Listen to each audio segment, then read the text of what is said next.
welcome to the big Barton film show from me, Sudip Bhaduri, your movie host. I hope you're all well. Let's hope we'll see the light at the end of this long tunnel very soon. And I hope you're all staying safe and adopting social distancing. That's what it's all about.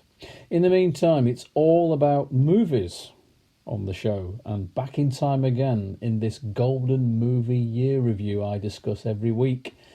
And this year it's 1977. That was some year for me personally. It was the Queen's Silver Jubilee, and I recall many streets and parks in my home city of Manchester emblazoned with bunting. Virginia Wade won the women's singles title at Wimbledon, aptly. I was at Wembley to see Manchester United beat Liverpool in the FA Cup 2-1, and then later on that year they sacked Tommy Docherty over an alleged affair. Red Rum achieves a hat-trick of Grand National wins. Political activist Steve Biko died in custody in apartheid-driven South Africa, and Peter Gabriel sang a great ballad about him. And in 1987, there was a film called Cry Freedom, all about Biko, with Denzel Washington as Steve Biko. England cricket captain Tony Greig was sacked because of signing up for Kerry Packer's so-called Cricket Revolution Circus. Oh, how times have changed. That was a great idea by Mr. Packer. And there were some absolute monster movies released in 77. Just missing out on my top three. Remember that war film A Bridge Too Far? An all-star cast including Sean Connery and Dirk Bogarde as the Allied forces tried to capture German-held bridges in Holland. Roger Moore was strutting, or shall I say easing his way to many bucks in The Spy Who Loved Me. We had the fun-packed Smokey and the Bandit with Burt Reynolds and Sally Field. And Robert De Niro played saxophone in New York, New York. So my top three films of 1977. Number 3, Close Encounters of the Third Kind.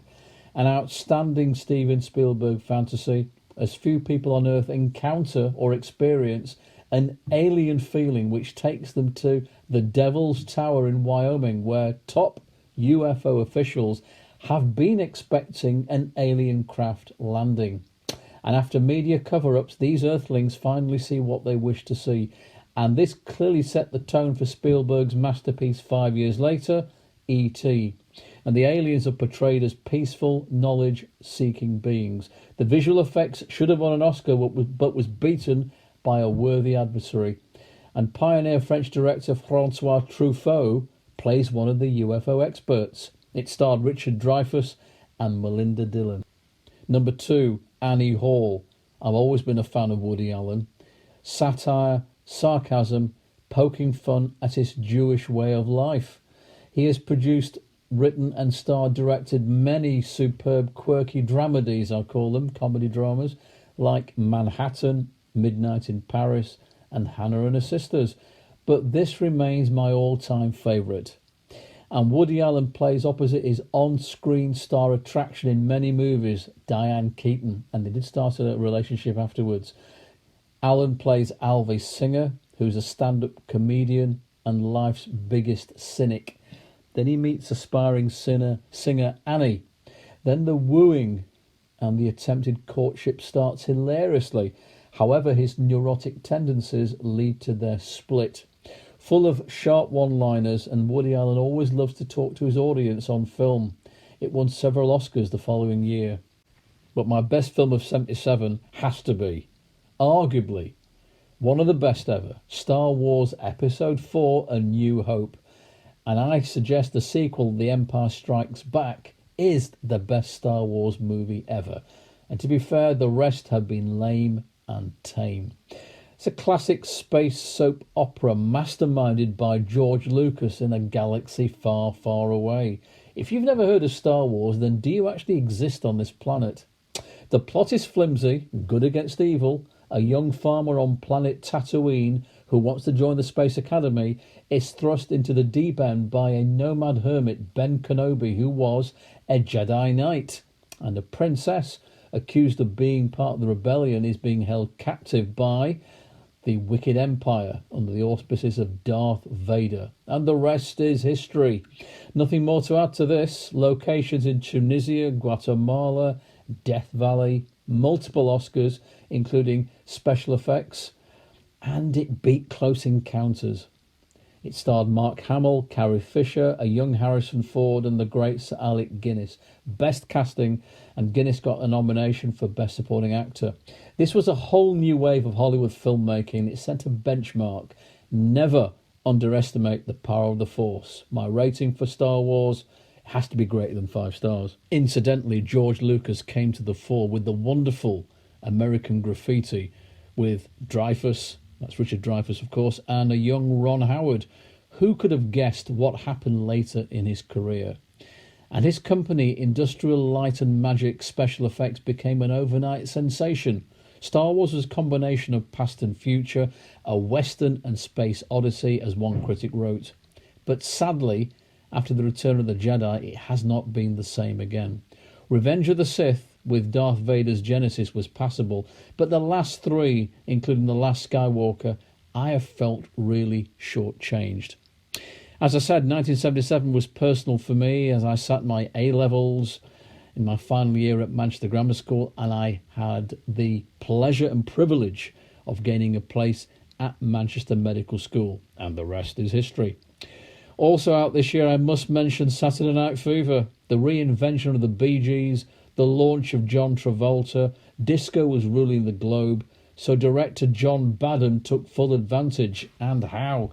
And many ladies wanted to dance with Tony Manero from downtown Brooklyn. Sensation in many ways. There were 2 versions, one rated 18 and one rated PG-13. This was the disco movie granddaddy of them all. So 1977 was quite a year for movies, but also, sadly, we lost some great people from the movie world. Groucho Marx, one of my favourite comedians. Joan Crawford, whatever happened to Baby Jane, that actress. The great Bing Crosby, one of the best crooners in the history of Hollywood. And the fabulous Charlie Chaplin. What can I say about the tramp? He died on Christmas Day, aged 88. And his legacy still continues.